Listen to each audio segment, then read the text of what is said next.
how I moved from 0 views to 10 million views. People see the numbers now. They see the applause, they see the verified badges, they see the sold out events, they see the comments saying, "Bro changed my life, inspired me to start. One day I'll be like you." But what most people never see is the years where absolutely nobody cared. The silent uploads, the deleted videos, the embarrassment, the loneliness, the moments where I genuinely thought I was wasting my life. So this is my real story. Not the polished interview version, not the motivational 60-second reel, not the "I just believe in myself" speech. This is everything. The fear, the obsession, the mistakes, the algorithm crashes, the burnout, the pressure, the moments that changed everything, on how I went from a broke, unknown creator posting to empty rooms, to building a global audience of over 1 million followers and subscribers across platforms. I did not grow up famous. I didn't have connections. I didn't know celebrities. I didn't have expensive cameras. I didn't even think I was talented. I was just a quiet person with a very loud imagination. As a child, I used to study people constantly. I watched how they laughed, how they argued, how they reacted to stories, how certain people could walk into a room and immediately captures everyone's attention. I became fascinated with attention very early, not because I wanted fame, but because I realized attention was power.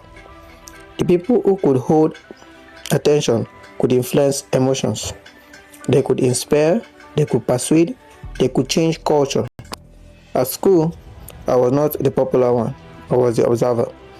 The kid who noticed details, the kid who spent hours thinking, the good kid who managed who imagined scenes in his head. The kid who could spend an entire day by replaying one conversation. I remember one day vividly, a teacher asked everyone what they wanted to become.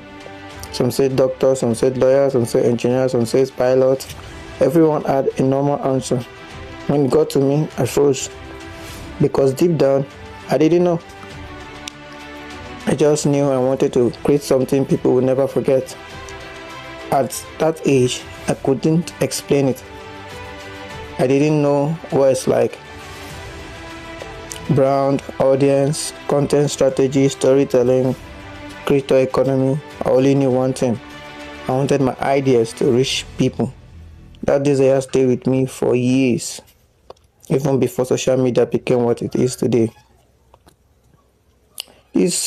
I'll tell you about my first two videos.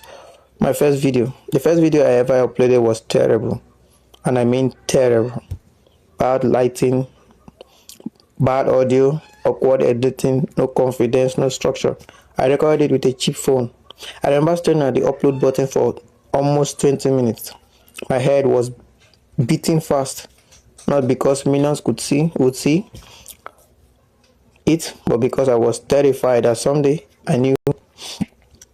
somebody I knew would say it. So this fear of someone I know saying it also broke me down. That is one thing most people don't understand. The fear of starting is not generally fear of strangers. It's the fear of people close to you. Friends laughing, friends judging, classmates sharing screenshots, people saying, "Who does he think he is?" That fear destroys more dreams than failure itself. Eventually, I posted the video.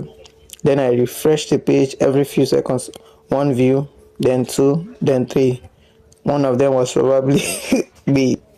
Nobody commented, nobody shared it, nobody cared. And strangely enough, that hurts.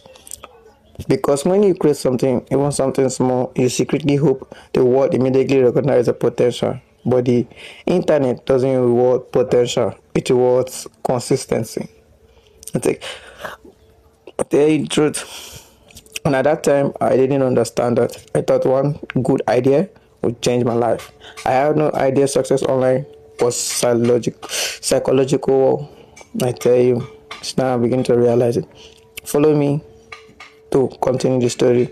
in the next video. Thank you.